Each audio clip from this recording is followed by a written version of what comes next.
Hello friends, हमारे YouTube channel exam मंत्रा में आप सभी का हार्दिक स्वागत है। मैं आपके साथ सरिता। दोस्तों, क्या रीट रद्द करने से बनेगी इमेज? सरकार ने जो रीट लेवल 2 के पेपर को रद्द किया है, इस पेपर को रद्द करने से क्या सरकार की इमेज बनेगी? क्या लेवल 2 के पेपर को रद्द करना ही एक सोल्यूशन था? क्या रीट पेपर 2 के जो पेपर रद्द हुआ है उसमें जिन अभ्यर्थियों ने फॉर्म लगा रखा था, जिनकी फीस लगी है, क्या उनको दोबारा फॉर्म भरना पड़ेगा? क्या उनकी फीस दोबारा लेगी सरकार?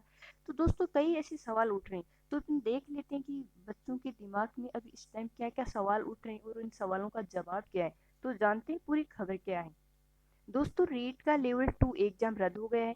करीब 4.5 महीने पहले जब एग्जाम हुआ था, तब से लेकर आज तक ये सरकार के लिए सिरदर्द बना हुआ था। गहलोत ने बीमारी का इलाज करने की कोशिश की। अब बड़ा सवाल ये है कि इससे सरकार की जो इमेज खराब हुई है, वो कितनी सुधरेगी या बिगड़ेगी। तो अब जो सरकार की इमेज खराब हुई है, वो कितनी सुधरेगी या फिर और ज्यादा बिगड़ेगी, सवाल ये उठ रहा है। गहलोत ने केंद्र और अन्य राज्यों में इसी तरह पेपर लीक होने का तर्क दिया है। विपक्षी दलों पर पेपर आउट गैंग में शामिल होने को लेकर कई सवाल उठाए। कई सारे सवालों के बीच एक बात स्पष्ट है कि अगर सही समय पर दोबारा परीक्षा होती है और नियुक्तियां मिल जाती हैं, तो सरकार डैमेज कंट्रोल कर सकती है। अन्यथा 2023 का बड़ा नुकसान भी इससे ही छुपा है। प्रदेशाध्यक्ष गोविंद सिंह डोटासरा ने उन पर और मंत्री सुभाष गर्ग पर लगे रहे आरोपों को लेकर राजनीतिक संन्यास के दांव पर भी कई तरह की सियासी चर्चाएं चल रही हैं। तो दोस्तों, कई तरह की सियासी चर्चाएं चल रही हैं रीट पेपर दे को रद्द करने के बाद से ही। अब सवाल ये है कि क्या परीक्षा रद्द से सरकार के पक्ष में माहौल बनेगा? एग्जाम होने के बाद पेपर लीक साबित होने के बाद सरकार ने फैसला करने में समय लगा दिया। अगर ये समय पर होता तो इसका फायदा ज्यादा मिलता।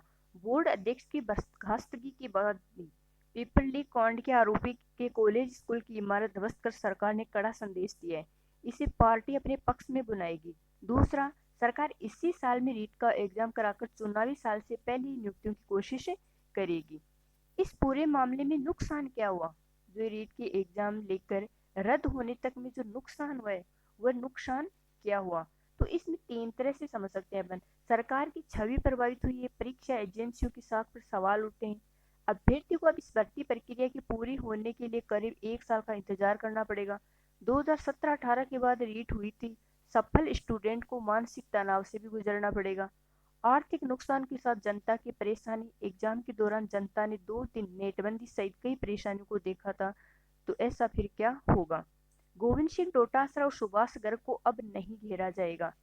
विपक्ष शुरू से इस मामले को लेकर आक्रामक है। ऐसे में धांधली में बड़ी मछलियों को बचाने की बात की जाएगी। फिलहाल विरोध खत्म होने के आसार नहीं दिख रहे हैं और ये मुद्दा 2023 के विधानसभा चुनाव तक गर्म रहेगा। अगला सवाल है कि क्या रीट को लेकर सभी सवाल खत्म हो गए हैं? नहीं, अभी ये सवाल बड़ा सवाल है कि सरकार फीस में छूट देगी या नहीं। पात्रता परीक्षा के लिए यदि फीस देनी पड़ती है तो 16 लाख कैंडिडेट्स पर 100 करोड़ से ज्यादा का खर्चा आएगा। अगला सवाल उठ रहा है कि क्या विपक्ष के पास मुद्दा खत्म हो गया है? नहीं, विपक्षी दल सरकार को घेरेंगे, साथ ही ये बताने की कोशिश करेंगे कि असली किरदारों को बचाने के लिए सरकार ने ये कदम उठाया है। 2 एग्जाम का विरोध कर इमोशनल कार्ड भी खेला जा सकता है। अगला सवाल ये उठ रहा है कि क्या परीक्षा रद्द से सरकार के पक्ष में माहौल बनेगा? तो सरकार के पक्ष में कोई माहौल नहीं बनेगा, ये तो हो गया। अगला क्वेश्चन है कि क्या सरकार ने 62,000 पद बढ़ाए हैं? नहीं, सरकार ने घोषणा की है कि 62,000 पदों पर भर्ती की जाएगी। इन पदों पर आसान शब्दों में गणित समझते कि सरकार ने रीट 2021 में 32,000 पदों पर भर्ती निकाली थी, जिसमें लेवल 1 के 15,500, लेवल 2 के 16,500 पद शामिल थे। इसके अलावा सरकार ने कुछ समय पहले घोषणा की कि रीट 2022 के जरिए 20,000 पदों पर भर्ती की जाएगी। 32,000 और 20,000 पदों को मिलाएं तो 52,000 होते हैं। ऐसे में सरकार ने 10,000 पद बढ़ाकर युवाओं का गुस्सा शांत करने की कोशिश की है। क्या सरकार का विरोध खत्म हो जाएगा?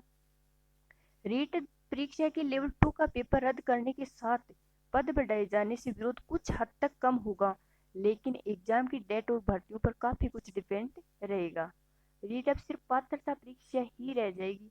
इसमें शामिल होने वाले आजीवन ग्रेड 3 शिक्षकों की नियुक्ति के लिए होने वाली परीक्षा में शामिल हो सकेंगे। इस तरह अभ्यर्थियों को बार बार एग्जाम देने से राहत मिल सकेगी। तो इस तरह के सवाल है जो बच्चों के दिमाग में उठ रहे हैं। अगला है कि क्या रीट लेवल 2 को रद्द करने का फैसला सही है? हाँ, पेपर लीक हो चुका था। ऐसे में एग्जाम रद्द होने से मेहनत करने वालों के साथ न्याय हुआ है। सरकार पेपर लीक रोकने के लिए आगे कानून लाने की बात कर रही है। ये भी अच्छा कदम हो सकता है। आगामी एग्जाम कितने पारदर्शी होंगे उस पर बहुत कुछ निर्भर करेगा। अगला सवाल ये कि क्या इस फैसले से अभ्यर्थी संतुष्ट होंगे? दो पक्ष हैं। एग्जाम में सफल हो चुके अभ्यर्थी नाराज हैं। 90% अभ्यर्थी से खुश हैं क्योंकि उन्हें एक मौका और मिल जाएगा। समय भी मिल जाएगा। पदों की संख्या बढ़ाकर 62,000 होना भी राहत भरा होगा। परीक्षा 2 चरणों में होने से नाराजगी संभव है। सरकार ने रीट लेवल 1 के पेपर को लीक नहीं माना है। 15,500 पदों पर लेवल 1 के अभ्यर्थी को पुरानी परीक्षा के आधार पर नियुक्ति दी जा सकती है। फिर है कि रीट लेवल 2 का एग्जाम रद्द तो हो गया है, लेकिन गहलोत सरकार ने केंद्र और अन्य राज्यों में इसी तरह पेपर लीक होने का जो तर्क दिया है वो बहुत ही गलत है। 2 चरणों में एग्जाम होगी जो रीट की अगले 2022 में, वो नाराजगी बढ़ा सकती है। और 10,000 पद बढ़ाकर डैमेज कंट्रोल की कोशिश की है सरकार ने। तो इस तरह के सवाल बच्चों के दिमाग में उठ रहे हैं। अगर आप एग्जाम मंत्रा यूट्यूब चैनल पर पहली बार विजिट करें तो इस चैनल को आप सब्सक्राइब जरूर कर लें ताकि आपको एजुकेशन से जुड़ी ऐसी अपडेट्स मिलती रहें।